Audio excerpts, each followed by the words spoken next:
This video is the first of several planned videos to help property owners navigate the Historic District Commission review process with routine issues. This first one is based on historic windows and how to rehab them rather than replace them. Hi, I'm Paula Reed, Historic Preservation Consultant and Advisor to the Hagerstown Historic District Commission. The topic of this video is historic wood windows, why retain them, and how to provide proper repair and maintenance. If you choose to live in a pre-1940s house in Hagerstown, you are living in a historic building. The materials you use to create your house identify it as antique. These materials and features, and particularly walls, roof, windows, doors, and porches, together provide the identity of the house as truly antique or historic. In most older houses, windows are made with wood and glass, green materials. The fact that many old houses retain their historic original windows is evidence that these materials survive well beyond the lifespan of replacement window units, which are generally not designed to last more than about 15 years. If you do the math, you can see that keeping old windows with normal maintenance and repair is cheaper than complete replacement with whole unit vinyl windows, which typically require replacement again in 10 or 15 years. In this video, David Gibney, Historic Restoration Specialist, will show you how to preserve your historic wooden windows and extend their lives. Wooden windows are the cheaper solution and the greener solution. My name is David Gibney, and you're at my workshop out in Smithsburg, Maryland. And our discussion today is on saving historic windows, frames, and sills, and things like that. The thing that everyone really needs to understand clearly is that any old window, frame, sill can be repaired. And during this session right here, we're going to show you a few of these repairs that we can do. But one has to think in terms of that an older window is made out of first growth timber, wood, things like that. And one of the most interesting things about older windows is the old antique glass, which has this wonderful waviness to it, which gives an old building its really character. And another thing that we're going to really show that a lot of people are skeptical about, they feel like their windows can't be made weatherproof, and they can be, and we're going to show you different ways that you can weatherproof your window to make it like 98% weatherproof.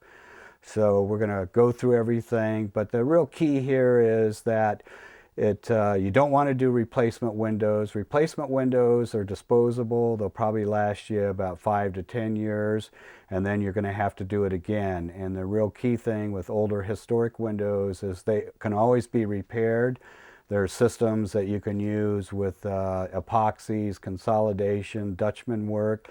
And if you find the right contractor, if you are handy as a homeowner, you can actually do all the repairs yourself. So that's the importance of all this, is save your old windows. If you buy a replacement window again, by the time you finance it, generally they fall apart, before you've paid them off. What I'd like to point out here, this is a window that is out of a house that was about 1820s, and it was in a masonry structure. And you can see up here at the upper frame, this is considered a Dutchman. You can see rod here, but you can actually go in and piece in a new piece of wood at the top. These are examples. This is an upper sash. These are new muntins that can be replaced. This is called a meeting rail that can easily be replaced. This is considered the jamb, the side of the jamb of a window frame. And it's very typical that at the bottom, just because moisture collects there, that this area can be rotted out. But you can go in and actually cut in using the right kind of tools. And this is considered a Dutchman. I use epoxies to glue this in. So all that can be repaired. Once it's in, it can be sanded down, planed down. This is a new sill with this window frame. I generally use mahogany, Spanish cedar, or black oak. But any old window, it's easy to remove the rotted out sill, replace it. If it has minor damage, you can cut in and do a Dutchman. It's, fill in with another piece of wood that's in kind with the same kind of wood. This is a sub-sill here, and it shows that these are crevices, and this is very typical that you'll have it crevices that form just because water has sat there for a period of time. You do want to fill those in using epoxies because you always want positive water flow to go off. And so this, you can see the difference here. You have deep crevices, and then this over here is very smooth. This is a window sash here. This is out of a house dated 1780s that we're working on right now. We've done numerous repairs for it. And just wanted to show you again, everything can be fixed on these windows. And this is very typical. This right here is considered a meeting rail. And sometimes on the upper part, you know, that area might be rotted out, but you actually come in here with a lap joint and you can actually glue on a new piece, you know, using the epoxy systems. This is considered a style. And on this particular window, it was rotted out all the way up to here. So what we did is we came in here and made a whole new style. These again, these are called muntins. And you can actually remanufacture muntins very easily if you have a table saw. This is called a molding head cutter that you can purchase online at Sears, different places. You actually grind your own knife and you can, it's very simple, you can actually duplicate the exact muntin on any repairs that you need to do. And it runs on a regular, could be a small table saw or if you have a cabinet making type of table saw.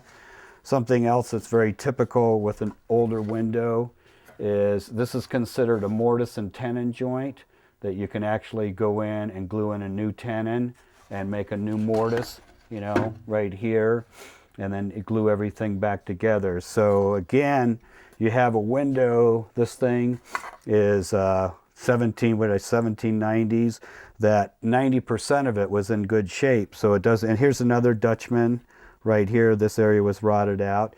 So it really doesn't warrant throwing the whole window away, that you can really go in and work like a surgeon and take care of this and replace these, and you know, any part of that sash can be repaired. Next thing that we're going to work into here is weatherization of older windows, but just wanted to point out this is called cylinder glass. And this is one of the things that we really, if you can see it, you know, you can see that it basically has waves to it. And this is something that really gives a historic house its character. And this is a piece of glass that was probably made in about 1840s, and it was handmade. And so we've got to respect that and really try to retain the original window glass in, you know, historic windows. One of the key things in older historic windows is once the repairs are done, you want to reglaze the glass that's in there properly, because that's real important for weatherization. So when you have glazing that looks like this, that definitely tells you I've got to reglaze it. So we're going to just demonstrate. Glazing is very simple to do. It just takes a little practice. One important thing after you've made all your repairs on your windows is that the area where the glass goes in has to be pre-primed. And the reason for that, you want to seal that out. You don't want to have dry wood. And the reason for that is glazing compounds have an oil, they're oil-based. So if you don't do that, what happens is that the wood will suck the oil base out of the glazing compound, and it's going to fail within a couple years' time. So it's very important to make sure this is all pre-painted, at least primed, and you can actually do your first coat of paint on there before you put the glass in. This is Kent Cook. He also works with historic restoration specialists. And what we're going to do is a demonstration here on glazing, and it's really simple. It does take some practice, and so Kent's going to give you a few tips here on how to, or just show you how to do it.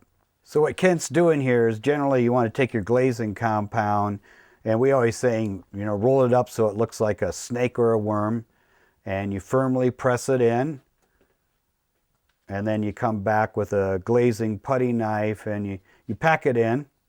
Make sure it's firmly in there. And then from there, it's called pulling it. And one of the key things in glazing is you want to make sure that the glazing doesn't, as far as overlap the inside muntin bar. So you don't want that to be seen. Another trick is you can take a 6-inch wide joint compound knife like this and then work it down to straighten it out really nicely. Okay, so in closing, what I'd like to just say again is that Old historic window units are always repairable. You're keeping the architectural integrity of the building, and also that you can make them weather tight. And you have to keep in mind, if you're going to do replacement windows, you're really buying a disposable product that facts have shown that the replacement window generally lasts probably about 5 to 10 years, and that's it. And then you have to be replacing them again. And the old historic windows, you can fix any part of it, any part of the sash frames and sills, and you can make them weather tight. So keep them and enjoy them.